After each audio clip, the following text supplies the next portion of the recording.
Okay, in this video, we're going to quickly review how to just do a pre-practice or a pre-training soft tissue prep or rollout. So a couple main areas we want to get, and I think the important thing here to remember is this couple things. It does not need to take a long time, maybe 30 to 60 seconds of each muscle group. It also does not need to hurt to work. So if you're doing this really intensely and it's like unbearable and you can't really feel like it's productive because it hurts so much, you're really pushing too hard. I would say like a 3 to 4 out of a 10 discomfort is really all you need to work for. And so we're going to use a combination of the foam roller and then also 2 of the extra lacrosse balls that we have here. So Hannah's going to start. The first one we want to get is just our calves. So the important thing with the calves is we're going to make sure that we're rolling up and down on both our legs, and you can kind of bias one side versus the other, but also you want to try to turn your toes out and your toes in while you're doing this, because there's different muscles outside and inside of the calves that we're going to work. So we would do all these for 30 seconds or so, and we would do each leg obviously, but we're just going to speed through them quickly to show the demo. So the next thing we want to get is the hamstrings. So we're going to go to the back of the leg, kind of start from all the way up and all the way down, same kind of thing, leaning the weight to one side and then to the other side, just to make sure we're getting all of the areas of the hamstring inside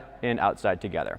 Okay, after we do this, the one that's really important, particularly for athletes that are working a lot of running and jumping sports like gymnastics, is we want to get the inside of the thigh. So the best way to do this is to kind of sit with one leg on top of the roller and the other leg kind of extended to the side or in front, whatever's more comfortable, but we're going to go all the way from the inside of the thigh all the way down to the knee. Okay, so these are really good to do on both sides. The other option you can do for this is kind of going in a plank, which is we're also going to talk about quads. So Hannah can go into her hands and knees a little bit and bring the roller to the side and get the front of her quads as well as kind of get the inside of her thighs together. So again, very easy. Let's try to make sure we're not putting too much pressure on it because it might be really uncomfortable, particularly in the inside of the thigh, which is oftentimes an overlooked area. So just pretty much basic. I'm not a huge fan of going super hard on the outside for the IT band. It's kind of connective tissue and it sometimes really doesn't feel that great, but it's also not super productive. So go for the quads and the thighs instead. The next one we're going to work is we're going to work on the back of the hip. So the glutes a little bit. So the best way to do this is she's going to sit on the roller and kind of cross one leg over.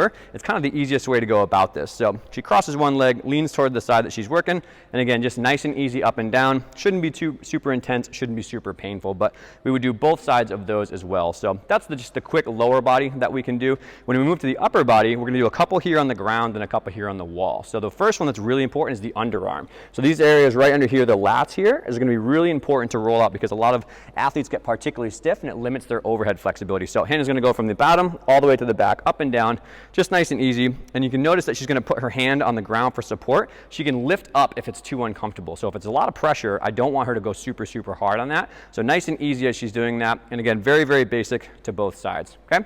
The next couple things that we're going to work on involve the lacrosse balls. So the first one we'll do on the ground. We're going to roll out our forearm with the lacrosse ball. So I'll give Hannah this one. And she's just going to work on rolling from the inside all the way up to her elbow, just nice and easy for about 30 seconds, right? Oftentimes the forearm muscles are very stiff in a lot of athletes who grip or do a lot of handstand based work. So we want to work here for a little bit, nice and easy. And then the last two we're going to do are going to be at the wall because oftentimes they're a little bit easier with these lacrosse balls here. So we're going to have Hannah stand up and we're going to do 2 here, one for the shoulder and then one for the lower back. So with the single ball, she's going to roll right behind the shoulder on the top here, right? This area called the teres major is super important. So just rolling up and down, side to side, trying to get some of the hot spots back here and trying to make sure she feels as though it's working pretty productively. So nothing too crazy there. The last one that we have here is going to be for the 2 together, this little peanut lacrosse ball. It's really good to work on the back here or to work on the upper side of your neck because obviously the divot here makes it so your spine doesn't get bumped. That doesn't feel super great. So we'll go with this one.